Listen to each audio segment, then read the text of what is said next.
We're just going to give another couple of minutes until just to see if people are a little bit late getting to the webinar this afternoon. Thank you ever so much for coming across and signing up to listen to this excellent webinar from Al Kingsley. Yeah, another couple of minutes. We are recording this webinar and comments, and it will be available on the website, which we will share with you later. So just another couple of minutes. Thanks for waiting.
Okay, so hopefully we can make a start. I'll introduce you to Professor John Gordon, who is the principal investigator on the Enhancing Teacher Agency with Technology study, which this webinar is part of. And over to you, John. Thank you. Great, thanks so much, Helen, and welcome everyone. Thank you for joining us for the webinar today. It's our second webinar, one of a series presented as part of our research project, Enhancing Teacher Agency with Technology, just as Helen describes.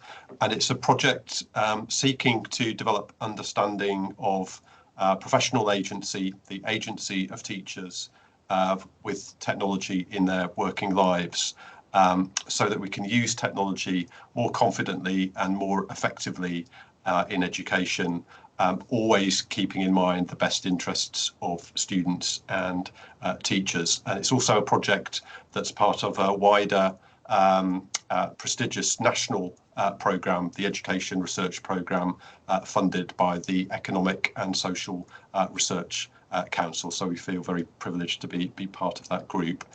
Our project also focuses on the use of technology in context, assuming that context matters, and we also look at the conditions which help teachers to use technology well. Some aspects of technology are a focus of our work, but also the factors beyond as well. For example, the material environment that teachers work in, how structures of governance work in their school, structures of procurement. All of these are elements that we are considering, as well as pedagogy. Our focus this afternoon is on educational technology and digital citizenship, and it follows the first webinar which had a focus on teacher development and generative AI. And I'll share the link to that for you in the chat. That will take you to a recording of that first webinar if you were unable to join that previous discussion. But we fully expect that AI will also be a topic which emerges this afternoon with our guest, Al Kingsley, MBE. We're delighted to welcome you, Al, to develop this exploration of technology and citizenship. For colleagues, Al has long experience in education and the technology sector, with expertise covering educational and instructional technology and digital safeguarding. He's also a group CEO of Net Support, a software company with over 22 million users, and Al has authored many books on the topics we're covering today. Finally, Al sits on the advisory board of the regional schools directors for the East of England. So he brings insights that are very relevant to our research, which also focuses on the East and specifically Norfolk. So Al, yeah, we look forward to hearing over the next half hour about your views and experience of digital citizenship and also to the opportunity to pose some questions for you across the last 10 minutes. So thank you very much, Al. Very, very glad you can join us. Thank you, John. My pleasure to be here. And I will start with, as we always do on these sessions, which is to share a screen. And hopefully I will have set the tone for today's conversation, a quick journey into educational technology, EdTech, and about building confidence, agency. And one of the strands we wanted to cover today was around digital citizenship. And probably it's fair to say, with the topics around AI and other factors in the EdTech space at the moment, I arrived on my trusty steed, and you can decide whether any of the images you see are real or not. And my trusty cockapoo Ferdinand always follows me on the journey. So let's dive in. We've got a fairly tight timescale. A very brief introduction to me, and as has been shared, I will share this slide deck with everybody afterwards. And thank you for the comment, Tim, but it really is me. I do write about all sorts of different topics. My secret EdTech diary is my ode to Adrian Mole, but very much a reflection on what we've learned over the last 20 years. And how we can take that forward. You'll also see I've got books around governance handbooks in education, the growth of the education system, and most recently, the awkward questions in education, the ones we know we need to discuss, but often are a little bit unsure how to start the conversation. But for today, let's talk digital. There's a bit of a word cloud there that comes from inset sessions. When I say to people, we're going to talk about digital, we're going to look about the digital strategy for your school, your multi-academy trust, your district. As a general rule, half the room go, oh, this is going to be innovative. This is going to be exciting. This is going to give us an opportunity to innovate.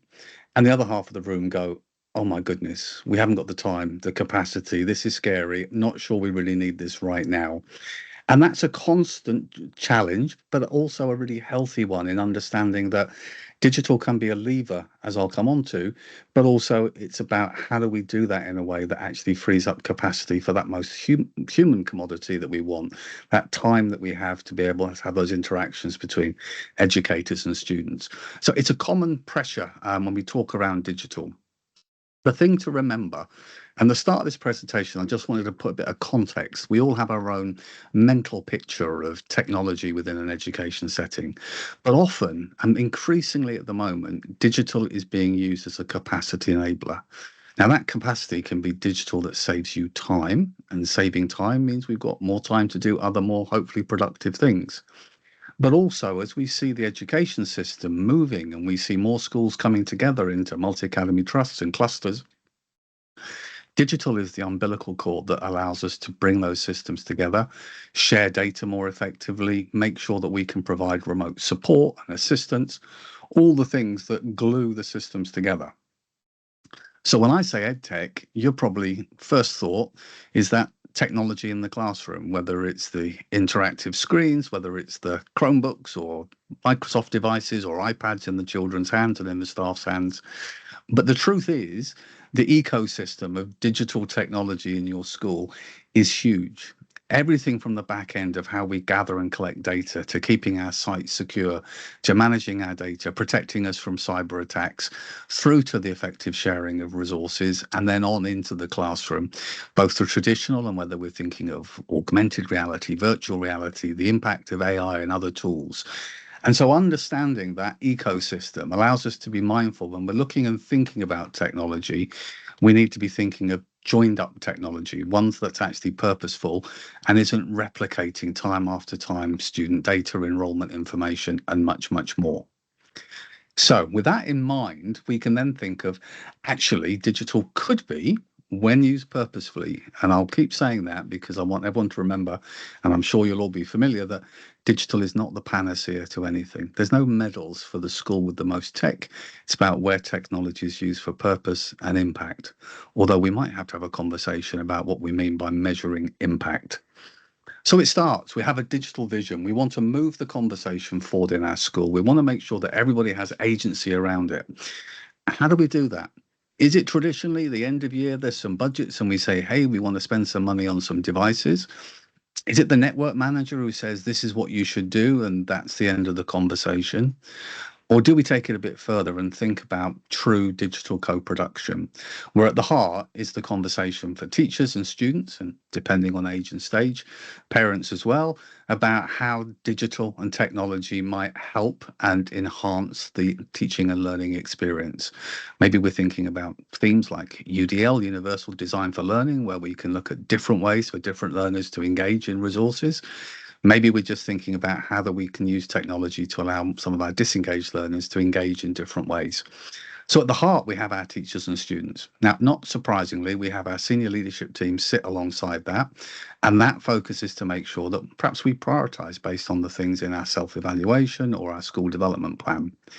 Our network manager and IT teams sit as part of the conversation to make sure we're not building on sandy land. I'm sure many of you will have heard the kind of horror stories of schools spending all their budgets on iPads and then realizing the Wi-Fi infrastructure or their connectivity wasn't sufficient for them to be working effectively.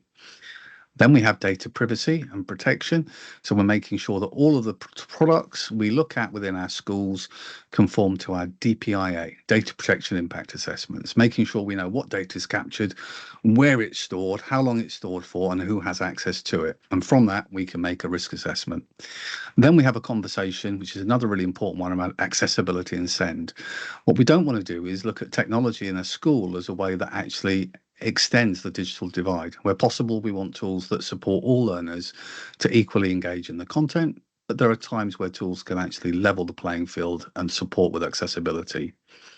Then we have a theme we're going to unpick a bit further during today's session around safeguarding and digital citizenship. And sometimes the two kind of get smushed together, which is not always that helpful.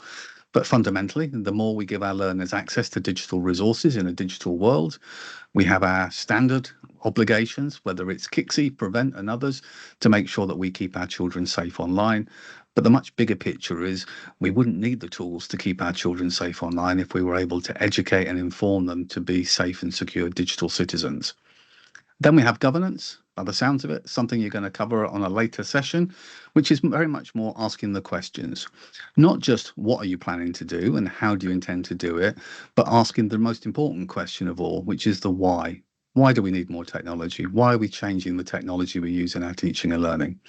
And then finance, I always use the old adage with finance. Finance should not dictate the direction of travel or your ultimate destination for your digital journey. It simply controls the speed of the journey. And then at the top, training and CPD, something that really could be a ring all the way around. Ultimately, it's about confidence in how we use technology, and often the risk is we try to introduce too much too quickly, and without confidence, we both create pressures and stresses for staff, but we also limit our ability to actually innovate and use technology purposefully. So with that in mind, I always say confidence is king. Sylvia Duckworth's fantastic sketch notes that she does, and she's allowed me to use quite a few of her images in my books and presentations. Just a quick summarizing there. And again, we're going to whistle through these, so don't worry if you don't get a chance to note all of them. You can either take a screen grab or grab the presentation at the end. The 4 stages of teacher confidence.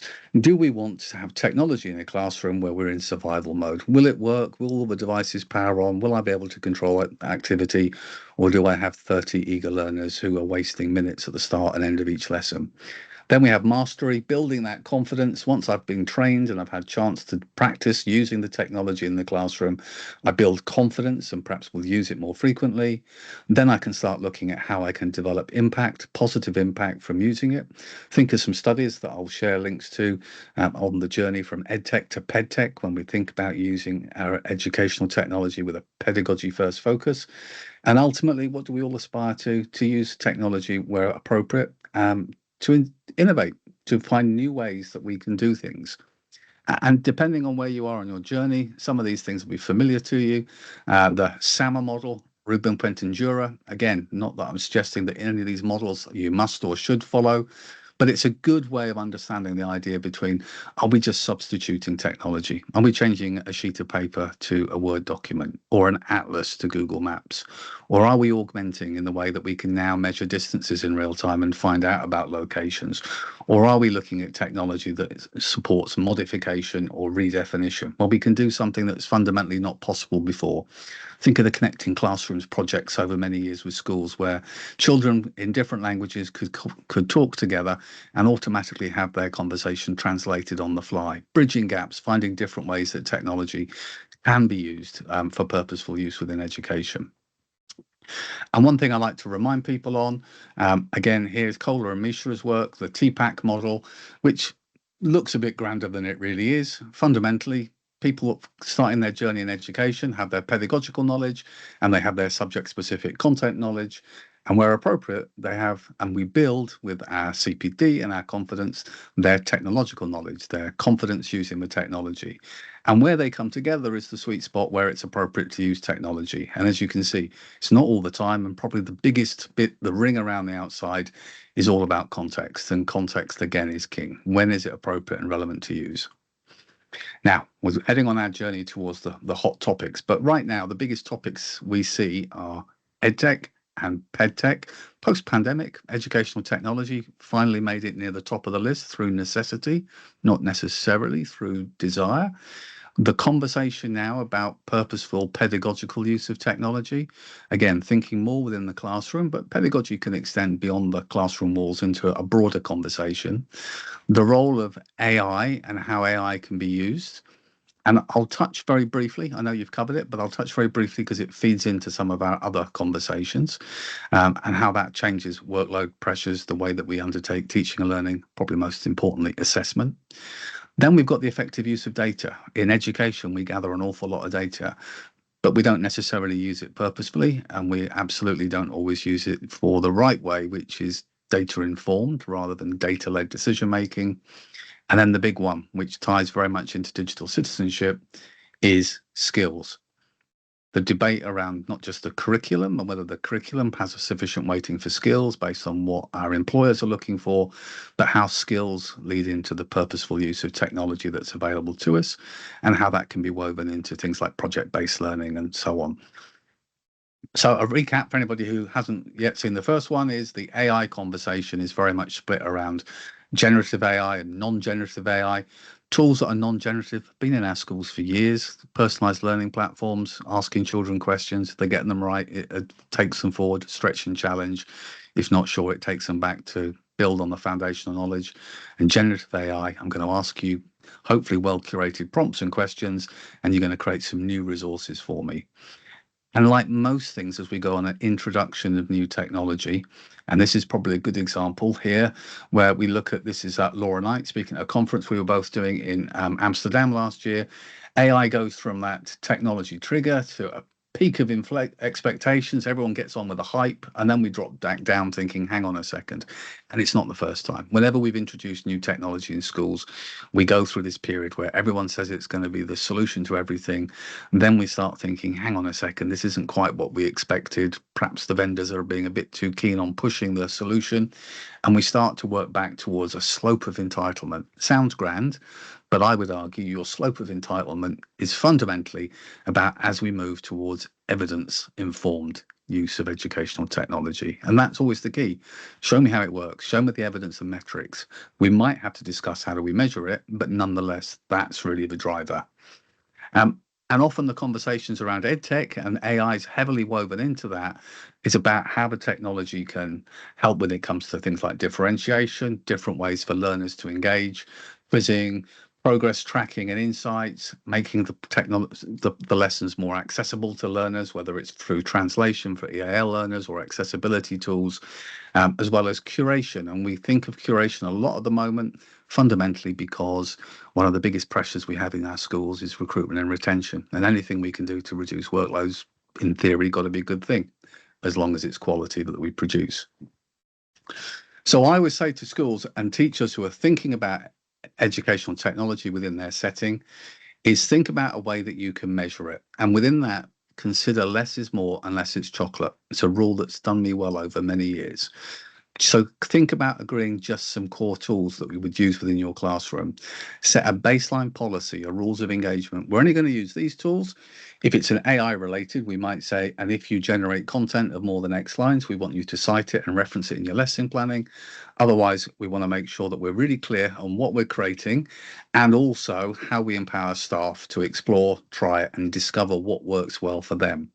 The biggest challenge is we have lots of people in all their silos around the school trying different things, and we often forget the big bit, which is how do we create a place and a space for feedback and sharing. And so understanding how we can share what works well and what doesn't work well all builds into this element of how do we deliver teacher confidence using certain tools.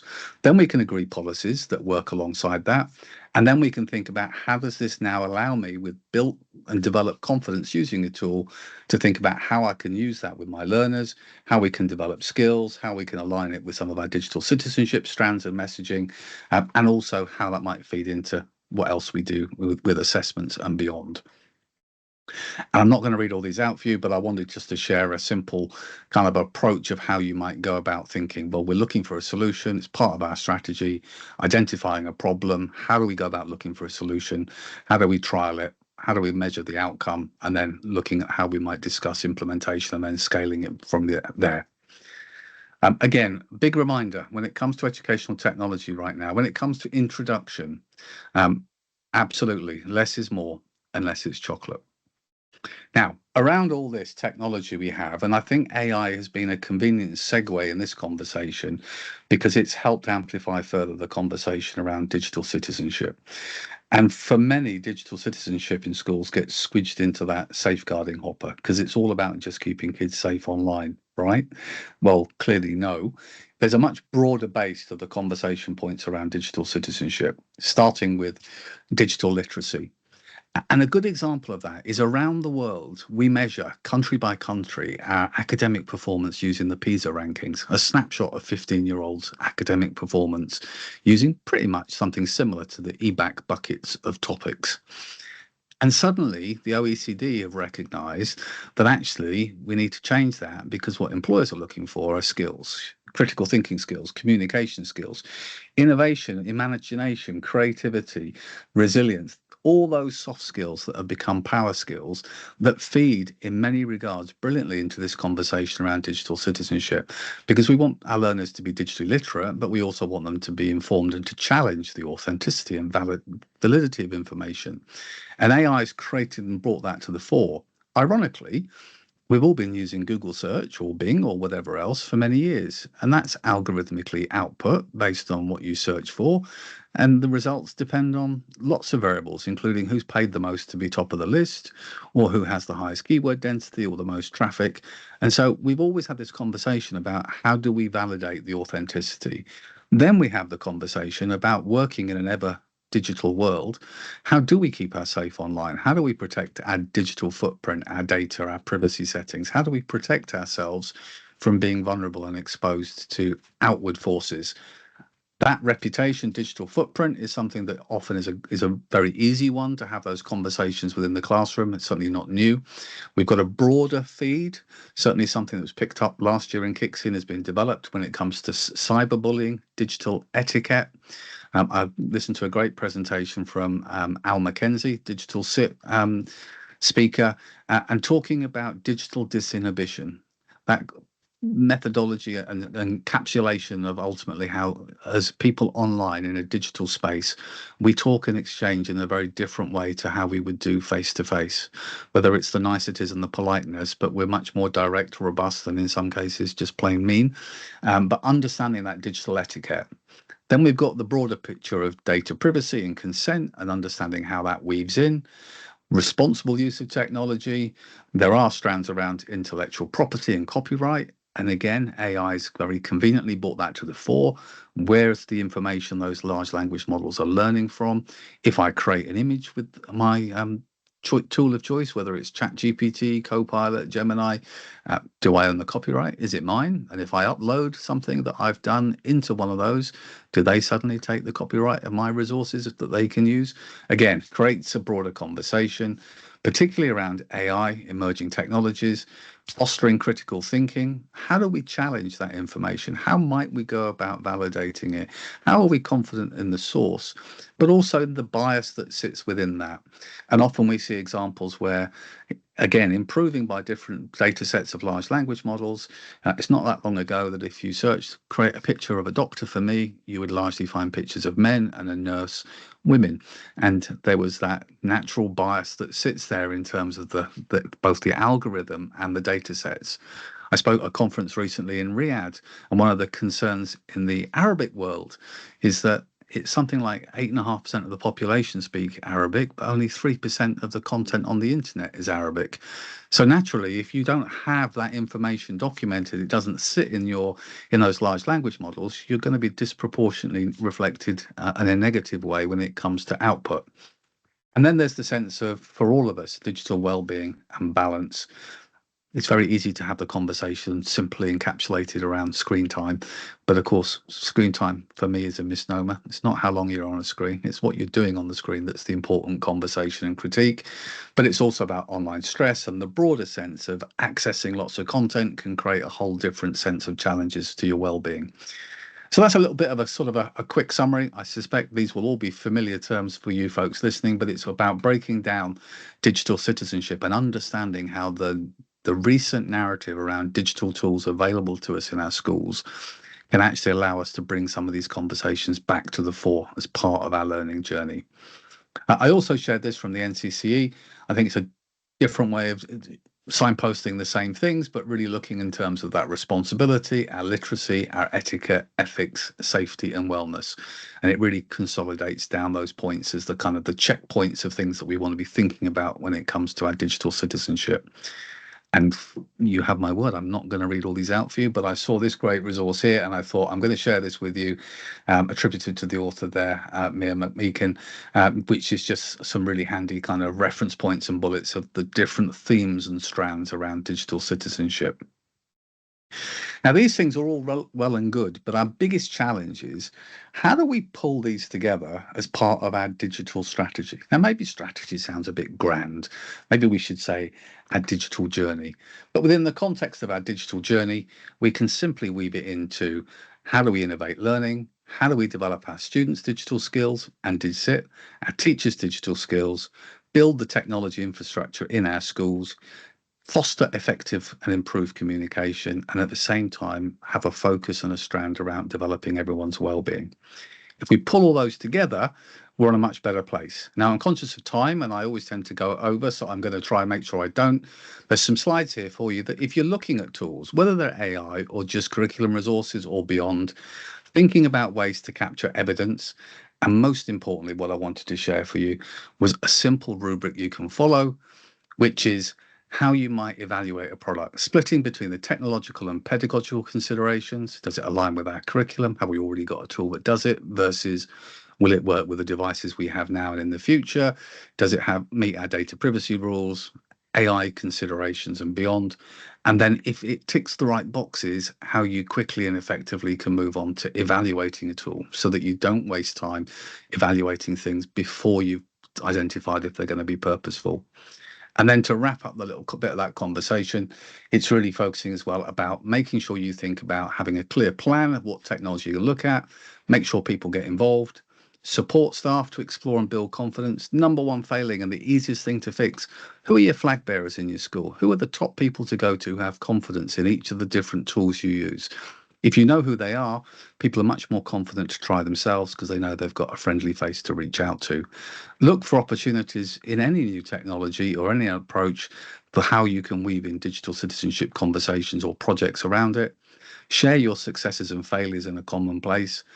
Think of ways to measure impact, but don't get dragged into impact in education can only ever be attainment or progress. It can be it saved time. It can be that it helped support well-being. It can be that it improved communication, either within departments, within school, or outwardly to our broader community and parents.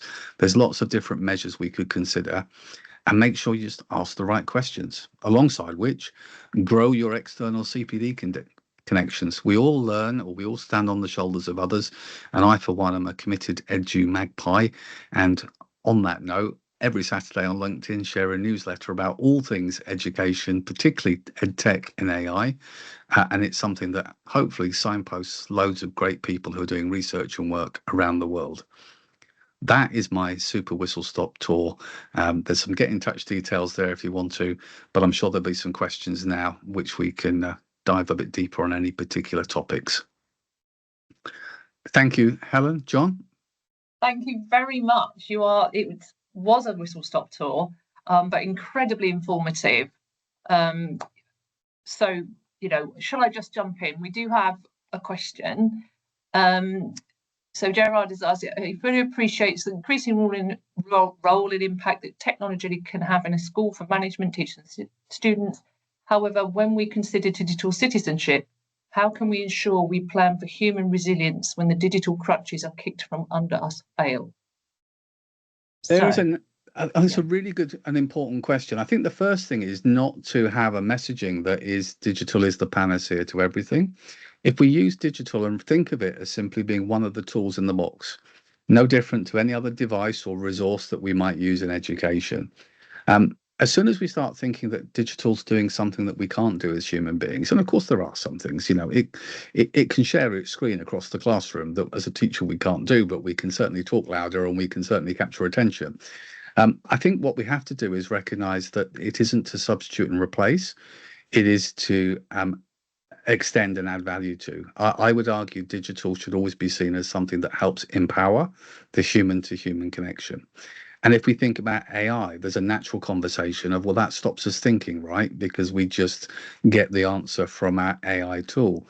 But we can flip that to actually, from a project-based learning perspective, we could generate output from an AI point of view and then ask our learners to actually critique it. Tell us what you think. What did it get right? What could have improved on? What else would you have included? How would you have considered that? And I think it's about the creative ways that we might look to say, well, we can weave that in with a different focus. I'm not an advocate that says, hey, if you've got an AI tool, you can generate all your lesson plans in 10 minutes and there you are. This is about creating draft resources, potentially, as and when needed, perhaps differentiated, that a human being, a professional, will then go away and assess and review. And so if we set the mindset of this is something to help you save time, might be quicker at analyzing data, other things that humans aren't so good at, it allows us to focus on those most human qualities, which ultimately are what will differentiate us in the future and in the workplace. Thank you very much. It's such an interesting area, and we could go on for hours, I'm sure. But we do have another question from Melanie. Thank you, Melanie.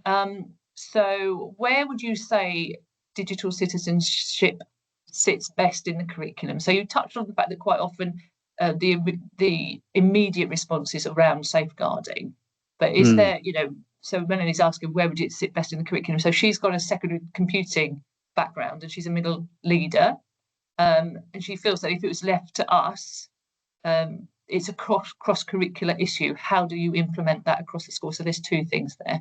Where does it best sit and how do you implement it? Well, if we take it at a very simple level, when we think about digital citizenship, it's about the responsible, ethical way that we use technology and the safe way that we use technology. And so there's an element of, because we see more technology being used cross-subject, we have an opportunity to weave that into how do we know we're asking the right questions? How are we mindful of how we might communicate? I've seen some really good projects recently where schools have brought together students and staff and have created their version, a cut down version of ChatGPT, a GPT, which is where you just control the data set from your own uploaded documents, and created a student portal for wellbeing resources where students can ask questions and be signposted back for their resources. So thinking about ways you can tie it into that kind of project-based work. There's other bits about how we might generate. I mean, at younger levels, it's not new now. We've had student digital leaders for many, many years in schools that we weave around that. They're not just how do we use technology, but how do we use it fairly and safely. I was at a multi-academy trust quite recently who have implemented technology in the hands of all their learners from year one device per child. And in EYFS, the children are learning to hold a camera and responsibly, but ask their peer, may I take a photograph of you, please? May I do this? And then have a conversation of where that goes and what happens to it. And I think that there are opportunities. Sometimes, I think it's fair to say, it often ends up being the computing department that sometimes lead on these projects, because digital citizenship gets mashed into being, how do you use this device, this box in front of you, where you've got time as part of your curriculum projects. But if we unpick it more to the thinking about how we are effective in how we communicate, respectful in how we communicate, and if we think about that, particularly the strands now about how we challenge the authenticity of information and have confidence in what we're seeing, then I think that can feel across all subjects. But in our trust, we meet termly. We have a digital strategy group, which is heads and senior leaders from across all the schools. And so we have, in that chart I showed of the pillars of our digital strategy, alongside innovating, we had one about developing students' digital skills, one about staff digital skills, and we had different leaders that were focusing on how can we weave that in whole school? How can we support staff development on that? And then well-being. Well, how does digital and well-being go together? Well, it could be about saving time. It could be about supporting our SEN learners more closely. It could be about better connections with our parents. Or it could just be about something around, well, actually, we can provide tools that might be more accessible to our learners when they're feeling vulnerable, not to replace a human, but to signpost who the right human is to talk to. And I think thinking of strategizing it alongside pillars empowers different people with different expertise within the school to own strands, rather than where I've sadly see some schools, one person is head of the digital strategy and digital vision for the trust. Well, with the best will in the world and no disrespect, none of us can be an expert on everything, nor could we have the time and capacity to best influence that. Thanks very much. I hope that's answered that for you, Melanie. Thank you. John's just shared a question from a local trust. How much confidence can we have in official AI tool endorsements? Right now, I think trust is a word that is still some way to be earned. Now, there are a distinction here. Many will be familiar with what I call the mainstream AI-based tools that you can go and, depending on the effectiveness of your prompting skills, you can source and produce resources. There are a new range of, I don't want to dismiss them quite in the same level, wrapper-based education tools that do a lot of the pre-prompting for you and have much more guardrails in terms of what topics and content the large language model can talk about, and also provides you with the ability to upload your own school's policies and documents, and it will refine its output from that. So there are some good tools. If you're in senior leadership, there are tools like SLT AI, which is just for senior leaders. Create me a letter, create me a policy, create me something. If you're looking at curriculum resources, then there's a whole raft of TeachMate and others that are tools that are explicitly within the curriculum. But I think, like we would with anything else, I think we need to be really mindful that nobody should be taking the output from an AI tool as gospel without applying their professional judgment to the relevance, appropriateness, and if there's anything that's missed.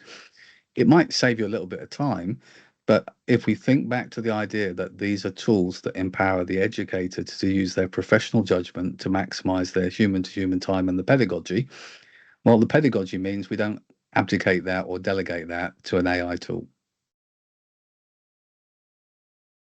Fantastic. Thank you very much.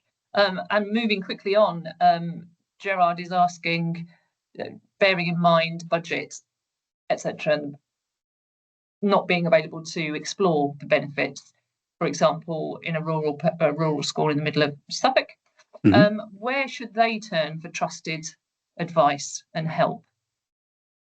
That's a really good question. Although in the context of things like AI tools, if you're an Office 365 school, you'll have Copilot. If you Google, you'll have Gemini. There'll be some free available lightweight tools.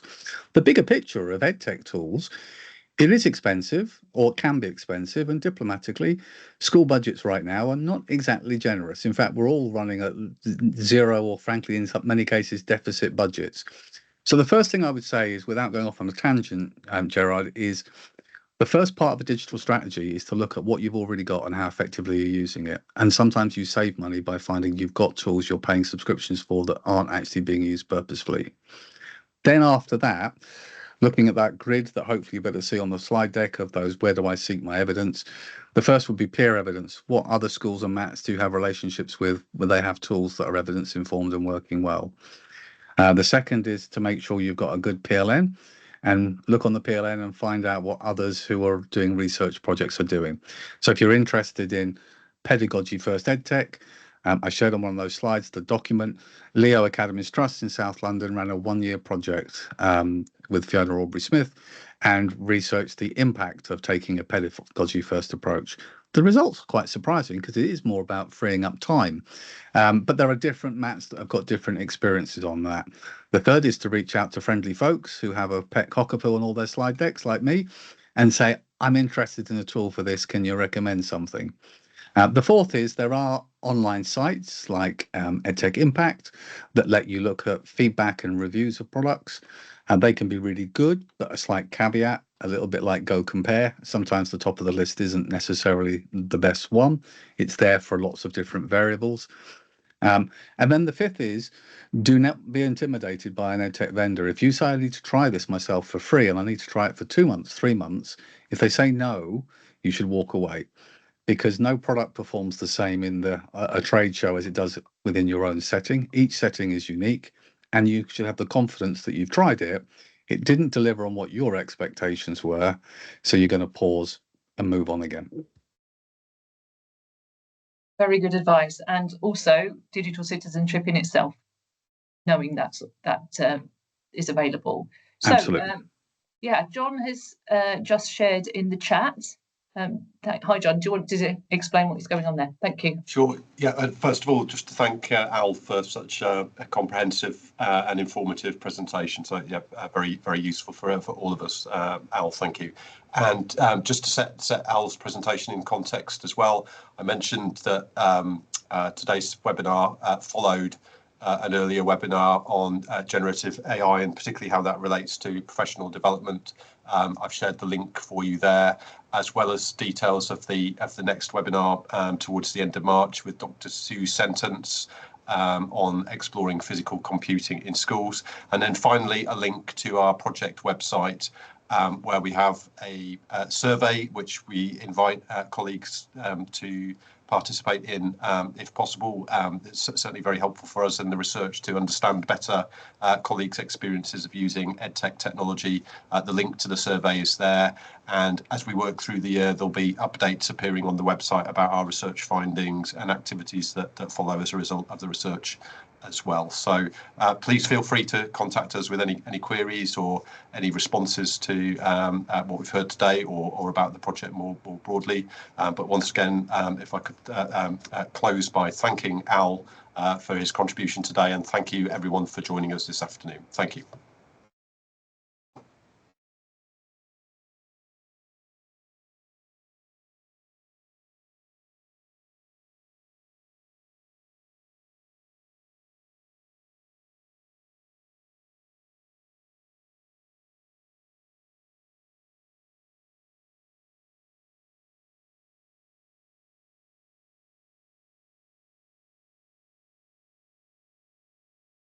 Wow, well done. Thank you so much. That was so informative and packed full of useful strategies and really excellent questions posed that now everybody's going to be thinking Probably about. a lot to try and squeeze in there, but I thought better to share too much than too little. Yeah, it was great, Al. A lot of really helpful material in there as well. That certainly will be useful for us from a research perspective as well. So thank you. My pleasure. Good to see you, folks. All right. Thank we'll you talk so soon. much. Thank you. Take Thanks, care. Bye for now. Thank you. Bye. Thanks, Helen. Welcome. Superb. Right. Yes, thank you for those questions. I did write them down, but obviously forgot them. Yeah. Did you know, Helen, about, do you know where the people who joined were from? Obviously, there weren't huge numbers, but it'd be interesting to know where they were from. So it was Melanie, Tim and Tan, I think, were the main external. I think Christy's on this. That was what I was doing while the presentation was going on, Melanie and there were 2 who were from schools and 2 who were from external organizations. One was a nonprofit and one appeared to be a for-profit. Okay. Yeah. Right. That's interesting. Cool. Yeah. But lovely to have teachers on board. Really interesting question around that. Yeah, really good. So much information. He's a great talker. He's a great presenter. Yeah, I was interested to see the link with content knowledge, professional content knowledge, and pedagogic content knowledge, and so on. So we're very familiar with those models, but hadn't seen one with the technology element. So I think that's quite interesting from our point of view of our research. That's potentially quite useful. Okay, no, that was really good. It makes me think as well. We're probably at a stage, maybe that to chat with Deirdre as well about getting things into bulletins again for the next webinar, and the links to the recordings. I noticed Miles, the presentation with Miles, has 70 views on YouTube, but there weren't that many people in originally. So we obviously get people looking at it afterwards. So yeah, that was good. But yeah, if we chat with Deirdre about and colleagues in the PGCE teams again, maybe about circulating, probably with the colleagues at the local authority as well, the two Johns, to sort of share through their channels as well, I think could be useful. Yeah, absolutely. It's on my checklist on my Trello. Yeah, but you've had plenty to do today, I'm sure, Helen. So thanks ever so much again. We've all been super busy. Yeah. So yes, excellent. Went really on well. To the next one. Yeah. All right. Thank you very much, and yeah, have a good evening. Yeah. Thank you. Thanks, John. See you soon. All right. Thanks, Christy. Bye. All right. See you soon. Bye for now.